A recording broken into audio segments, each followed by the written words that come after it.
Hello, I am Dr. Carey. I'm a pediatrician in Ventura, California, and this is Dr. Carey's Baby Care. Today I have Jennifer, and we will be talking about gastroesophageal reflux and her 7-week-old Deaglin, who has had really a lot of discomfort from early on.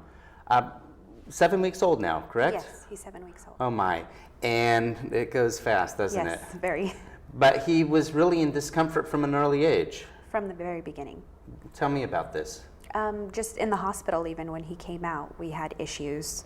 He was spitting up, and they told us right away to burp him several times and keep him held up. But we didn't quite see the pain that had caused him until a little bit after that. How long afterwards?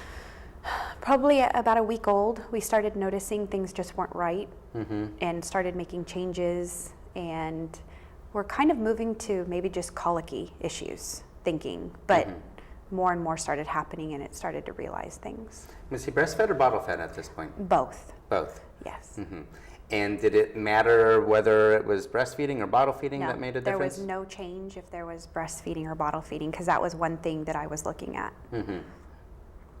So we go from a baby who seemed a little bit fussy, and by 1 week of age, really extremely fussy. And in what way? What exactly was Deaglin doing? He was crying consistently. He was stretching, arching his neck, turning his head from side to side. He would have very, I call them wet burps, and he'd often spit up.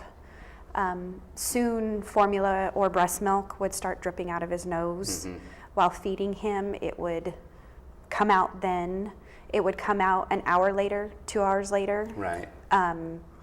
And it was more the pain you could hear in his cry, but it was just a consistent, fussy crying. He would, and you could tell he was in pain. Right. And we made sure at that point that we weren't overstuffing, because really a common problem with children early on who are uncomfortable is they are getting, especially when bottle fed, getting way too much. But we stuck in the 2 to 3 ounce every 2 to 3 hour range, Correct. didn't we? Yeah, we kept tight to that. Even when it seemed like he wanted more, we kept tight to it.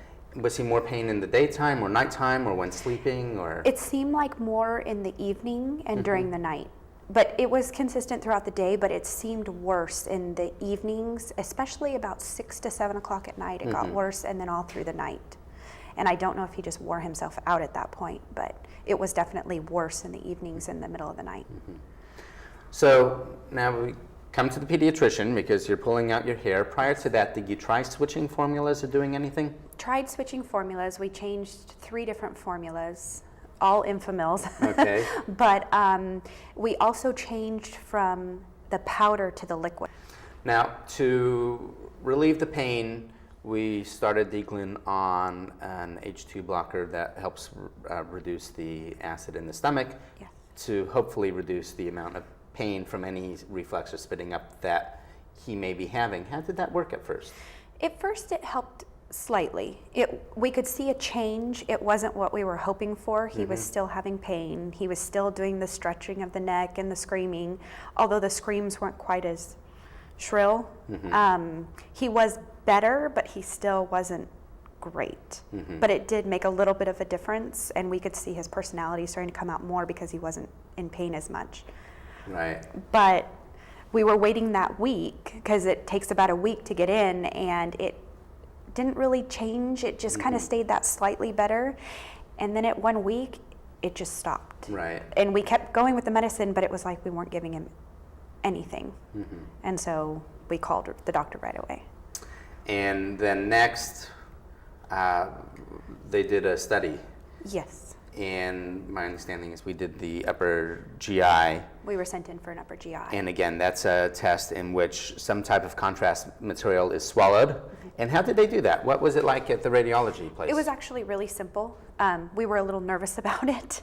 And we went there, and they were very kind. And we took a bottle, and they put the barium in the bottle.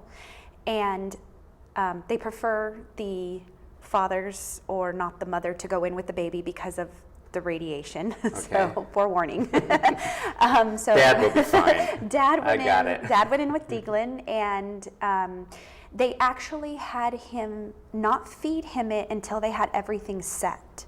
So once all the x-rays were put, like the machines were put in the right, they had him feed him the bottle. And then as they instructed him what way to turn him, whether it be at what angle, why they were feeding him. And then it was very quick, and they said, okay, we got what we needed, and it was done. And it was very quick. And they used the same bottle you used? Yeah, we brought in our own bottle. Did they have to make the nipple wider? Yeah, I told them go ahead and make the nipple bigger because the barium is quite thick. And so they just sliced the top, and then I threw away the nipple after because he can't have it that fast. Right. But it was fine. And he didn't even end up drinking that much of it. It showed right away. So they don't have to drink the barium and then do the test. Mm-hmm. They simply want to see him drinking it, and it happened. Okay. And that's a really good initial test to take a look and make sure that there's no obstruction or anything else. There are some more subtle things that you cannot see with that. And the radiologist often says, oh, well, you saw some reflux in the process. But really, that doesn't tell you much because you don't know whether it's clinically significant or not, and how much it is, or whether that's causing the pain or not. So we did the test, and everything was normal. And then we increased the amounts of the H2 blocker. Yes. And then what happened at that point? Things got better. Mm-hmm. They got better rather quickly, and we were pleased. We weren't having those same crying spells. He wasn't stretching the neck and straining, and the spitting up pretty much stopped. A little bit here and there, but it pretty much stopped. Life was getting back to normal with a baby. He no longer had what we thought was colic. And we were gaining our sanity back, and he was becoming more relaxed. Mm-hmm. And it was nice. It was. That's the operative word. So now, what went from there? We're starting to see things starting to come back again. There certainly, dosing of medication changes very fast for little babies because they're gaining weight very quickly, and it's always important to know that we're on the right amount of medication and whether that's happening or not. But there comes a point also where we're really showing that much discomfort and having that much of a problem. It really becomes time, and it's going to be time for you to see a pediatric gastroenterologist also, so they can take a little bit further look, because there are studies that the gastroenterologist can do that the pediatrician doesn't have the equipment to do. One, they can do what's called a pH probe, which is a strip sensor that goes in the nose and down into the stomach, and as the baby spits up, they can get a gauge for how many events are happening over a period of time, how high that spit up is going, how acidic it is, and get a feel for whether the perceived discomfort in your baby is correlated with that spit up, because one could be uncomfortable, one could be spitting up, but are the two necessarily related, or is there something else going on? Certainly with all of the arching, it makes one consider the diagnosis of Sandifer's syndrome, which is often mimics a seizure-like event, and then one needs to know whether it's just from the spitting up that we're uncomfortable, or there's a neurologic issue that needs to go on, which is very unlikely. Most of the time it's just spitting up and they're really uncomfortable. The good news is down the road, this does eventually get better. It just doesn't feel like it now, does it? No. Mm-hmm.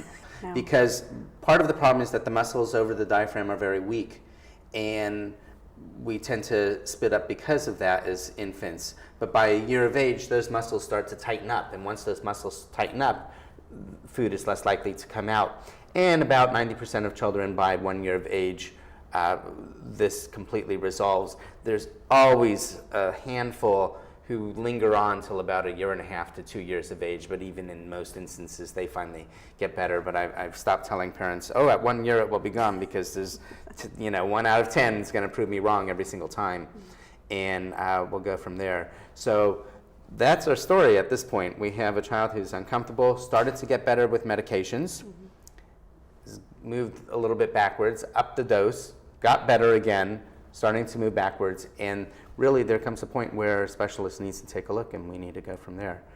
And with that cliffhanger, Jennifer, I really appreciate you coming out and talking about this. That was really informative for people to get an idea of, it's not always clear-cut what happens with reflux. Correct. And again, thank you very much for joining us. I am Dr. Carey. For more baby care information and to join our mailing list, please come to drcareys.com. And at Dr. Carey's, we teach baby care. Breathe in, breathe out. Breathe in, breathe out. Okay. Let me see your ears.